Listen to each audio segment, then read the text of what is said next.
Coucou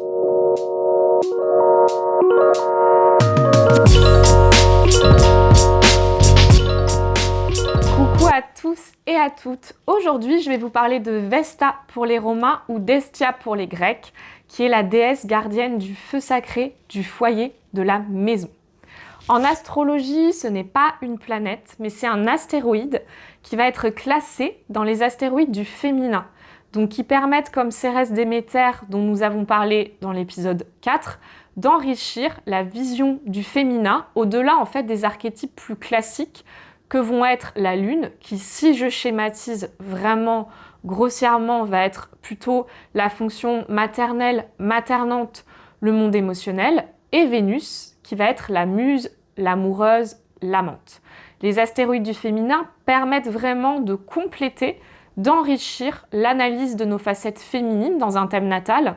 Et ils sont super intéressants. Pour tout vous dire, moi, avant de tourner cette vidéo, j'ai re-regardé mon thème natal sous l'angle du coup des astéroïdes du féminin, et c'est assez fascinant de voir qu'est-ce qu'on peut y lire, qu'on ne peut pas forcément lire autrement, en regardant justement ces astéroïdes, leurs interactions entre eux, entre les différents astéroïdes, puisqu'il y en a plusieurs, et avec les planètes du thème natal en fait. D'ailleurs, j'ai décidé de lancer une nouvelle consultation qui est dédiée à l'analyse des astéroïdes du féminin, que je vais ouvrir là à un tarif préférentiel sur les 2 prochaines semaines. Donc si vous vous sentez appelé par cette consultation, n'hésitez pas, je vais mettre un lien du coup sous la vidéo ou en bio. Vous ne trouverez pas votre position de Vesta sur Astrothème. Je vous remets donc le lien qui vous permet de la trouver. Pour celles et ceux qui ne sont pas à l'aise pour réaliser ces recherches par vous-même, j'ai aussi décidé de proposer un service d'édition de la carte natale avec tous les astéroïdes du féminin. Du coup, je fais juste payer le temps que ça me prend pour éditer le thème et vous l'envoyer proprement. Et puis simplement aussi, j'ai mis un petit tutoriel pour vous permettre voilà, de trouver ces astéroïdes dans votre thème.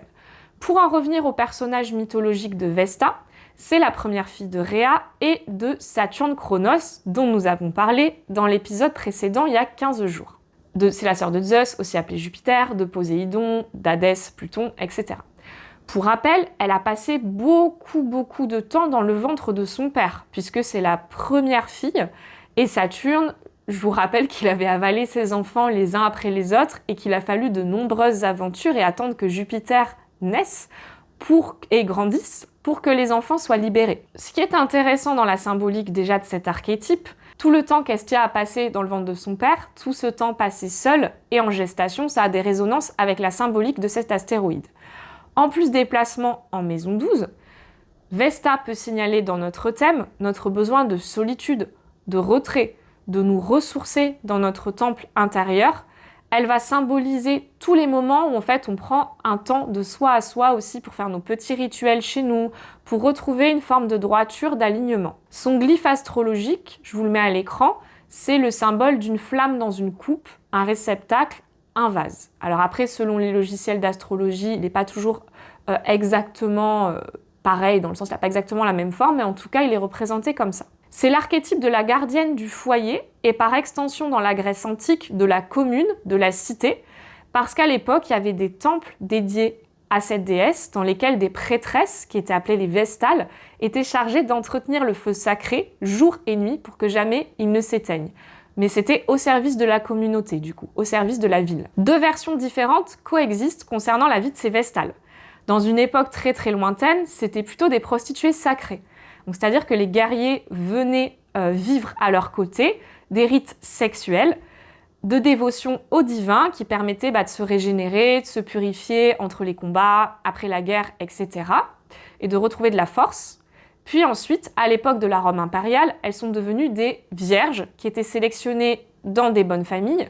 Elles prenaient un engagement fort pour la cité puisqu'elles se dévouaient à entretenir la flamme sacrée et leur fonction impliquait de vivre au temple, à l'écart du coup de la vie normale, et surtout de rester vierges jusqu'à leurs 36 ans, sous peine, si elles rompaient leur vœu de chasteté, d'être enterrées vivantes. Donc ça rigolait pas, clairement. Il y a plusieurs ouvrages qui parlent de ça. Il y a tout le travail de Caroline Moy, qui est une excellente astrologue sur le sujet des astéroïdes du féminin. Donc ces doubles origines, en tout cas, permettent de comprendre pourquoi cet archétype il porte à l'intérieur de lui une ambiguïté, une contradiction, une tension entre celui de la Vierge et celui de la putain. Vesta serait à domicile dans le signe de la Vierge et du Scorpion. Donc c'est excellent parce qu'on retrouve vraiment cette symbolique avec d'un côté le signe de la Vierge qui est vraiment associé à la pureté et de l'autre côté le Scorpion qui a une association dans l'inconscient collectif beaucoup plus de l'ombre, le côté sexuel, les bas instincts, etc. Qui est juste une façon de voir ce signe, puisque ce signe a aussi une très belle lumière. Mais en tout cas, c'est intéressant de voir que déjà, Vesta est à domicile dans ces deux signes-là. Parce que le Scorpion, c'est aussi les forces de régénération. On l'oublie, mais c'est vraiment le phénix qui renaît de ses cendres et une capacité à se régénérer toujours face aux crises, aux épreuves. En vérité, ces deux signes semblent très différents, mais ils marchent très très bien ensemble et ils complètent le travail l'un de l'autre, puisque dans le zodiaque, ils sont dits en sextile, donc en aspect harmonieux. En fait, ce sont deux signes au service de la purification de l'être, de son amélioration, de la connaissance de soi, etc. Vesta, du coup, dans notre thème, peut donner des infos en signe et en maison sur des pratiques qui permettent de nous régénérer, d'entretenir la flamme de notre être intérieur. Et c'est vrai que dans la maison, ça peut parler de zones ou de domaines de vie au service desquels on est dévoué. Donc Vesta, c'est vraiment la gardienne de notre verticalité, de notre centre. C'est une énergie qui permet vraiment de revenir au centre de soi. D'ailleurs, je ne l'ai pas dit, mais ces temples-là, ils étaient souvent ronds. Donc on retrouve cette forme de cercle, où on revient à l'intérieur de soi. Comme le thème natal, d'ailleurs, qui est un cercle aussi. Et ça va nous parler du rapport au sacré, au rituel, à tout ce qui nous permet de nous sentir connectés à l'invisible. Une Vesta dominante, donc pour rappel, un archétype ou une planète est dominante quand elle se trouve aux angles d'un thème, c'est-à-dire ascendant, fond de ciel, descendant, milieu de ciel ou conjoint proche du maître d'ascendant, du soleil, de la lune, de planètes personnelles, comme ça importantes. Quand Vesta est dominante, ça peut parler d'une envie de remettre du divin dans la sexualité. Ça peut être des personnes qui ont une aspiration à vivre une sexualité vivante, revitalisante. Dans le thème d'une femme aussi, cette dernière, elle peut vraiment avoir une fonction d'initiatrice un petit peu au mystère du féminin, de l'alchimie sexuelle, etc.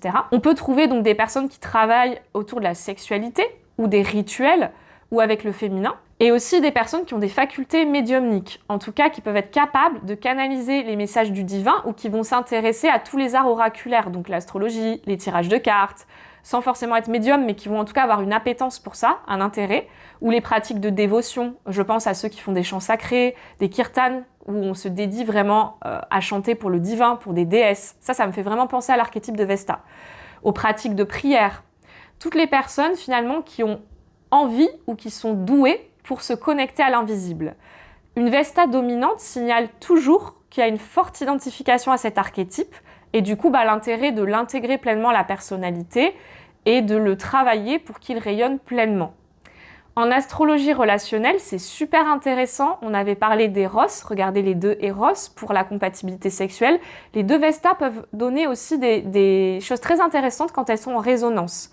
Par exemple, si le Mars de quelqu'un est sur la Vesta de l'autre personne, ça peut donner des choses très très chouettes en termes d'alchimie dans la chambre à coucher. Dans l'ombre de l'archétype, on peut retrouver des notions de sacrifice, puisque donc ces Vestales, elles avaient une vie quand même particulière, elles vivaient au service du divin, elles étaient enfermées dans des temples, donc une tendance à s'isoler, à vivre dans une bulle, dans un environnement très ascétique, en dehors du monde en fait, à l'image de ces Vestales justement qui vivaient avec des règles très très strictes. Et puis une hyper exigence dans la relation aussi, ou vis-à-vis de soi, une peur de la promiscuité, de l'engagement, puisque ces Vestales, elles étaient avant tout au service du divin, elles n'avaient pas le droit de s'engager finalement avec un homme.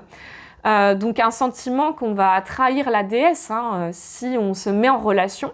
Mais tout ça, ça va dépendre aussi des aspects que fait cette Vesta avec l'astéroïde Junon dans votre thème, qui va représenter plutôt l'union, le mariage, le couple officiel. Bon, je pourrais vous en parler des heures, mais déjà, je vous ai dressé un petit portrait de ce qu'est Vesta.